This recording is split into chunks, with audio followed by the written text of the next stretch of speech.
Are most welcome my YouTube channel Khushboo English. आज जो chapter है पोइट्री का लेसन 6 से द सोल्जर।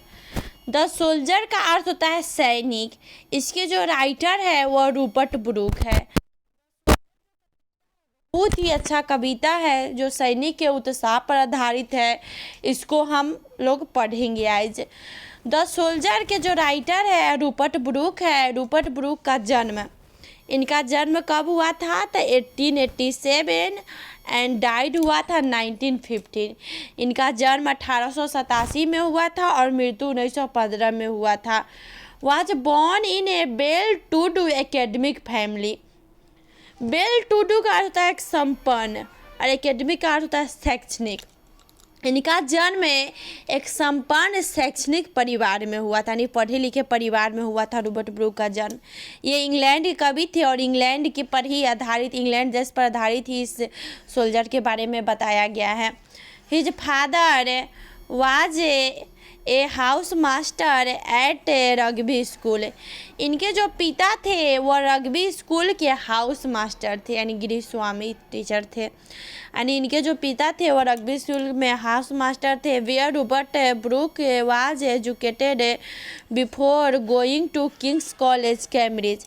जहाँ रूपर्ट ब्रूक जो थे शिक्षा हासिल किए थे किंग्स कॉलेज कैम्ब्रिज जाने से पहले। यानी जो रूपर्ट ब्रूक थे किंग्स कॉलेज कैम्ब्रिज पढ़ने जाने से पहले उन्होंने कहाँ पर शिक्षा हासिल किए थे तो रग्बी स्कूल में ही शिक्षा प्राप्त किए थे। यानी जहाँ रूपर्ट ब्रूक जो थे शिक्षा हासिल किए थे किंग्स कॉलेज कैम्ब्रिज जाने से पहले।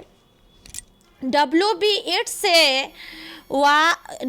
Yeats the famous poet described him as the handsomest young man.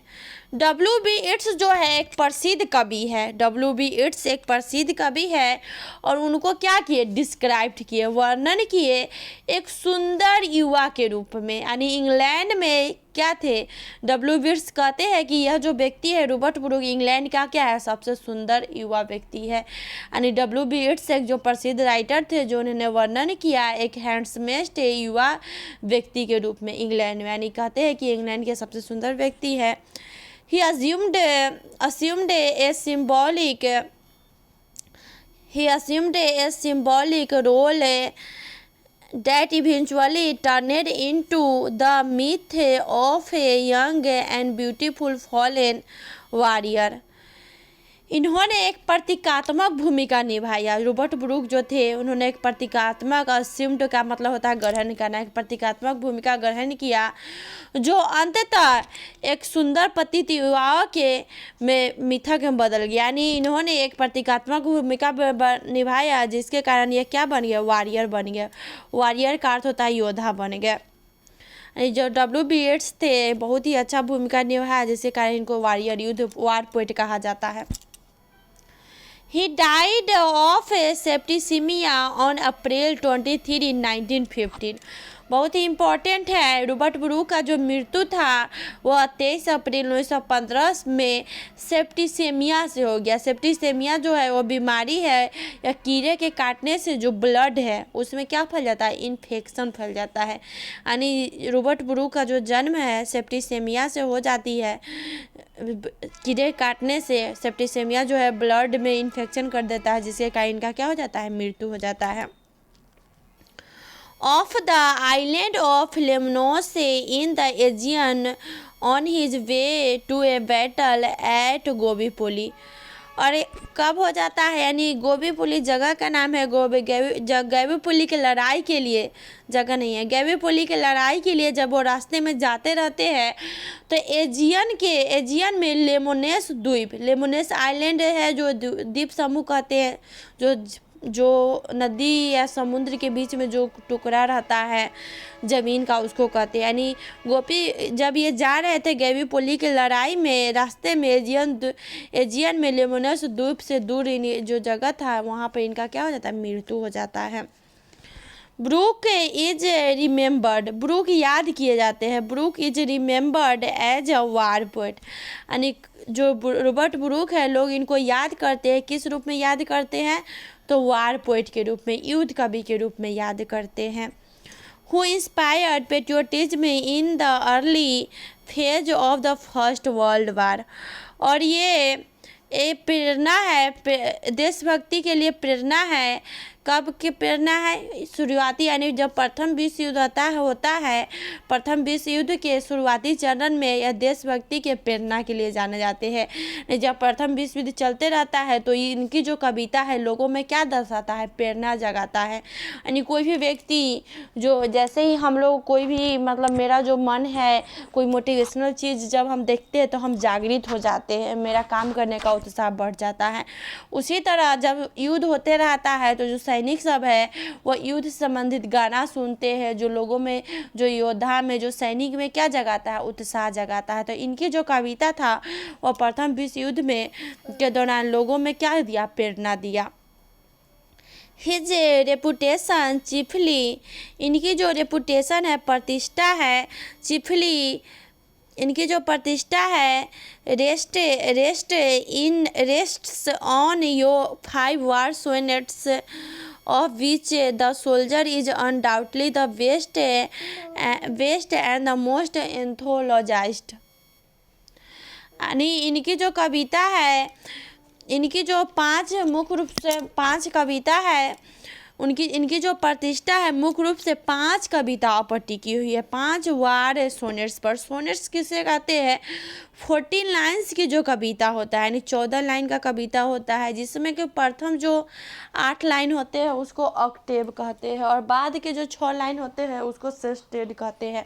तो इनकी जो कविता है मुख्य रूप से 5 वार सोनेट पर टिकी हुई है प्रतिष्ठा, जिसमें द सोल्जर जो है वो निस्संदेह ही, अनडाउटली ही क्या है? सबसे अच्छा है और सबसे अधिक संकलित है। यानी जो द सोल्जर जो कविता है वो बहुत ही अच्छा है इनकी कविता में।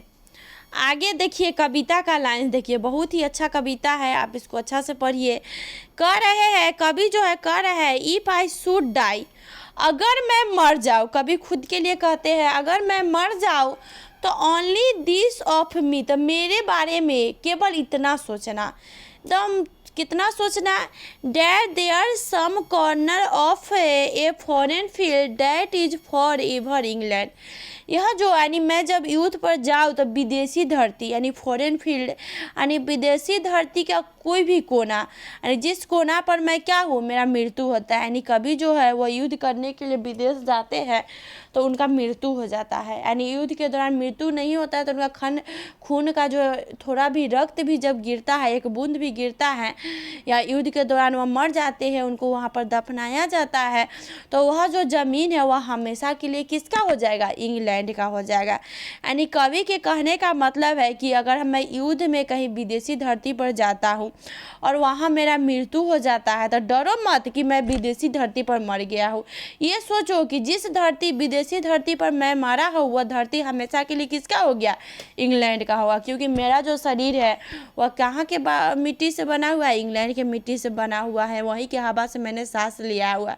यानी मेरा जो शरीर है वह इंग्लैंड का है और अगर तुम मर जाओ तो सिर्फ इतना सोचना कि यह जो शरीर है वह हमेशा, यह जो ज़मीन है वह हमेशा के लिए किसका हो गया? इंग्लैंड का हो गया। आगे देखिए, there shall be in that rich earth a richer dust concealed. Concealed का अर्थ होता है हिडन। हिडन का मतलब हुआ दफनाना या छुपाना, हिडन।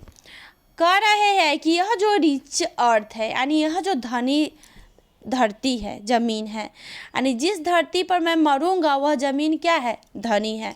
अगर मैं उस ज़मीन पर, रिच अर्थ पर मरता हूँ तो उससे भी धनी, जो डस्ट का यहाँ पर अर्थ होगा बॉडी, उससे भी धनी जो मेरा बॉडी है उसमें क्या हो जाएगा? दफन हो जाएगा। यानी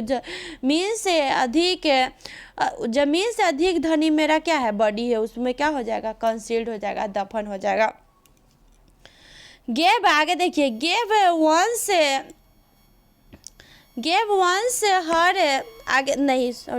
ए dust whom England bore. Dust का अर्थ होगा शरीर, एक शरीर जिसे इंग्लैंड ने क्या दिया? बोर दिया, जन्म दिया, शेप्ड दिया, आकार दिया, यानी मुझे बनाया, मेड अवेयर मुझे जागृत किया, गेव वन से हर फ्लावर्स टू लव मुझे प्यार करने के लिए फूल दिया। यानी हम खुशहाल इस धरती पर है तो मुझे क्या दिए, यह धरती जो मुझे प्रेम करने के लिए फूल दिया। हर वेज टू रोम और घूमने के लिए अपने क्या दिए, रास्ते दिए। ए बॉडी ऑफ इंग्लैंड से ब्रीदिंग इंग्लिश एयर, यह जो शरीर है वह किसका है, इंग्लैंड का है, क्योंकि मैंने क्या किया हूँ इसी इंग्लिश एयर में, यानी इसी इंग्लैंड के हवा में मैंने क्या किया हूँ, ब्रीदिंग किया हूँ, सांस लिया हूँ। यानी यह शरीर जिसे इंग्लैंड ने जन्म दिया, आकार दिया, मुझे जागरूक बनाया, फूल दिया, प्यार करने के लिए फूल दिया, घूमने के लिए अपने रास्ते दिया। और यह जो शरीर है वह किसका है, इंग्लैंड का है, क्योंकि मैं इसी हवा में क्या लेता हूँ, सांस लेता हूँ। ये जो लाइन था आगे है इसमें, वास्ट बाय द रिवर्स, यानी इसी नदी के द्वारा मैं क्या किया हूँ, धोया गया हूँ, यानी मैं इसी नदी में नहाता हूँ, यानी इंग्लैंड के नदी में भी नहाता हूँ। Blessed my suns of the home, इसी सूरज के द्वारा मुझे क्या दिया गया है, आशीर्वाद दिया गया है। ये जो 8 लाइन था उसको हम ऑक्टेव कहते हैं, और 6 लाइन जो बचा उसको सेस्टेड कहते हैं, यानी 14 लाइन हुआ उसी को हम क्या कहते हैं, सोनेट्स कहते हैं। आगे कहते हैं देखिए, एंड थिंक, और सोचो कि this heart all evil shed away, और सोचो कि यह जो है वह क्या हो जाएगा, अगर मैं मरूंगा तो इसकी दिल के अंदर जो जितना है वह क्या हो जाएगा, दूर हो जाएगा। यानी जब मैं मरूंगा तो मेरे अंदर जितना भी बुराइयां है वह क्या हो जाएगा, दूर हो जाएगा। यानी कभी जो कहते हैं कि जब जो सोल्जर है या जब जो इंसान है जब वह मरता है तो उसकी जो सारी बुराई होती है वह क्या हो जाता है, ख़त्म हो जाता है।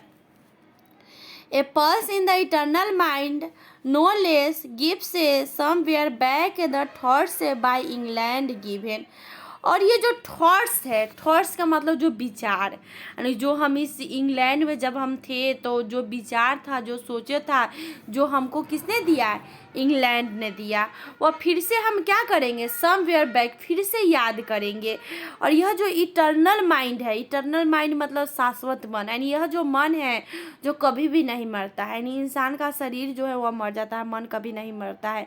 और पल्स का मतलब वाइब्रेशन, यानी धड़कन, यानी यह जो मन है जो कभी नहीं मरता है और यह कभी भी ख़त्म नहीं होगा, वह इंग्लिश हेवन में, यानी इंग्लैंड ने जो हमें दिया है वह उसको हम फिर से सोचेंगे। यानी यह जो सोच है, विचार है, जब मैं मर जाऊंगा और जब मैं इंग्लिश हेवन में चला जाऊंगा, यानी इंग्लिश स्वर्ग में चला जाऊंगा, तो इसको मैं फिर से क्या करूंगा, याद करूंगा।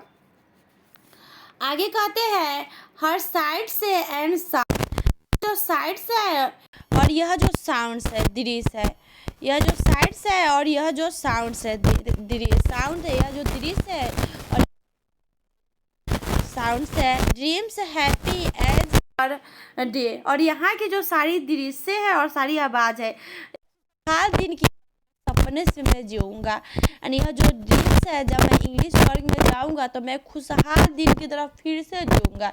यहाँ का मैं रात देखा क्या चीज़ दृश्य था, मैं फिर से एक सपने की तरह खुशहाल दिन की तरह मैं जीऊँगा। एंड लाफ्टर, और हंसी मजाक था, मैं जब जीवित था मैंने जो हंसी मजाक किया, लर्न ऑफ फ्रेंड्स, और फ्रेंडों से, दोस्तों से मैंने जो सीखा। एंड जेंटलनेस, और यह जो विनम्रता था। इन हार्ट से एट पीस, और दिल में क्या रहेगा, शांति ही शांति रहेगा। यानी जब मैं मर जाऊंगा तो दिल में सिर्फ क्या बचेगा, शांति बचेगा। यानी जब मर जाता है तो इंसान की जो सारी गलती रहता है, बुराइयाँ रहता है और सभी समाप्त हो जाता है, तो दिल क्या हो जाएगा, एकदम शांति हो जाएगा। तो दिल में हमेशा क्या रहेगा, शांति रहेगा। अंडर एंड इंग्लिश हेवन, यानी जो इंग्लिश के नीचे, यह जो कविता है वह सैनिक के उत्साह को बढ़ाने के लिए है। युद्ध होता है तो जो सैनिक है वह चिंतित हो जाते हैं, कहते कि मैं जाऊंगा इस धरती पर, मर जाऊंगा तो मेरा सब क्या लोग मजाक उड़ाएंगे, ओके वो विदेश में जाकर मर गया, कोई दूसरा देश में जाकर मर गया। तो यहाँ जो कवि है वह कहते हैं कि तुम ये मत सोचो कि तुम विदेश की धरती पर मर गए हो, ये सोचो कि यह जो धरती है जिस पर मैं मरूंगा तो यह जो ज़मीन है हमेशा के लिए क्या हो जाएगा, अपने देश का हो जाएगा। ये था द सोल्जर जो सैनिक के लिए था। इसको देखिए, बहुत ही सुंदर कविता है और ये वीडियो हम बनाए हैं। अगर अच्छा लगता है तो कमेंट ज़रूर करें और वीडियो को क्या कर दें, लाइक कर दें। अगर आप नए व्यूअर्स हैं यानी नया देख रहे हैं तो इस चैनल को सब्सक्राइब ज़रूर कर दें। Thank you for watching this video.